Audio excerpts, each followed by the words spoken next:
Всем привет, с вами Алла, и в этом видео я хочу показать, как сшить самые маленькие лоскуточки в одно единое полотно.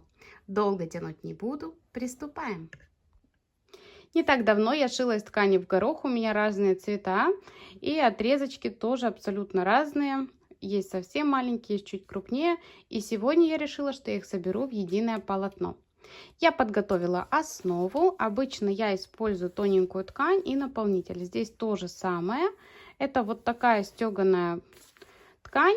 Она, наверное, предназначалась для подушек или одеял, но это остатки от производства, это брак. И сегодня с ней я буду работать. Также у меня нитки вот такого бежевого цвета, номер 40, обычная швейная ниточка. И идем к машинке. Для сшивания я буду использовать вот такой трикотажный зигзаг, или его называют еще прерывистым. Он есть во многих машинках. У меня эта строчка номер 11. Далее покажу настройки. Вот эта строчка номер 11. Далее ширина у меня 7 и длина или же плотность у меня 0,7. И сейчас я приступаю к сборке. Я беру любой лоскуток, накладываю примерно в середине. Беру следующий и накладываю с небольшим нахлестом, буквально 1-2 миллиметра. Под машиночку опускаю лапку, придерживаю лоскуты и сшиваю. Хорошо бы придерживать ниточку.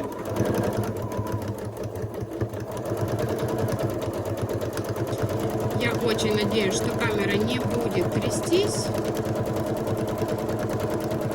Все швы я показывать не буду, но основу, конечно же, покажу. Все, я их сшила. Ниточку обрезаю. Сейчас обрежу и дальше покажу.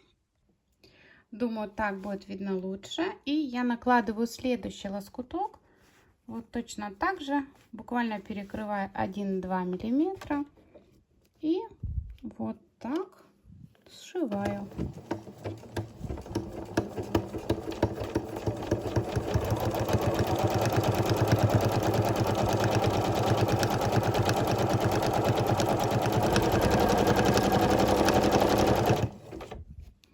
Сшила, обрезаю ниточку. Следующий лоскуток я буду пришивать вот так. Покажу, как делаю уголок. Вот накладываю, как я примерно хочу. Здесь иду по прямой. Когда я вижу, что у меня видно, да, вам лохматится, я убираю ниточки, потому что это будет некрасиво. А, конечно, лучше всего вначале срезать. И вот я дохожу до уголочка. Не знаю, насколько вам видно сейчас. Я опускаю иголочку, прежде чем дойти. И смотрю, когда моя иголочка будет в этом уголочке, то есть в левом. Теперь у меня игла внизу. Поднимаю лапку, поворачиваю свою заготовку и продолжаю сшивать.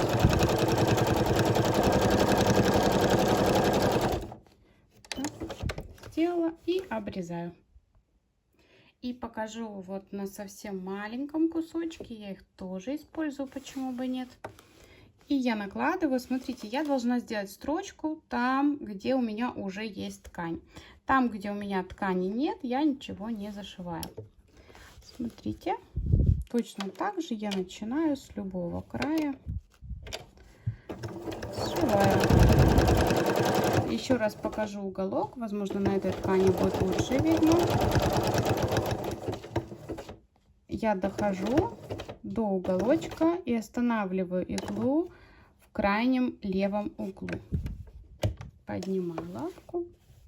Вижу, вот если я начну делать строчку, я не попаду. Значит, еще. Опять в крайний левый. Поворачиваю и вижу, что я попадаю.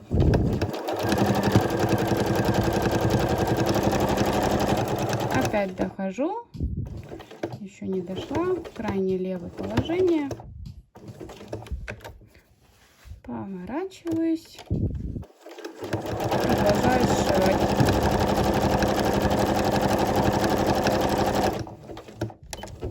Все, обрезаю ниточку. Далее лоскуток за лоскуточком я продвигаюсь и заполняю все пространство своей основы. Также я не могу не сказать, что этот зигзаг также можно заменить на самый обычный. Просто я этот зигзаг очень сильно люблю, мне он нравится, мне хочется рассматривать такие работы более детально, и поэтому я его использую. Но если у вас его нет или вам просто не нравится, вполне можно использовать обычный зигзаг, также меняя плотность и ширину. Ну а я продолжаю и дальше покажу. Лоскуточки я пришила, и вот такая заготовка у меня получилась. Результатом я очень довольна, ее хочется постоянно рассматривать и рассматривать. Из такой заготовки можно шить замечательные сумочки, косметички, кошелечки, подушечки, подстилочки, все что угодно можно использовать в пошиве одежды. Когда я буду шить из этой заготовки изделия, обязательно сниму видео и покажу вам. Поэтому, если вы не подписаны на канал, обязательно подписывайтесь, ставьте лайки, ставьте колокольчик, чтобы не пропускать новые видео, а также присылайте мне фото своих работ в Instagram. На сегодня все. Всем пока-пока!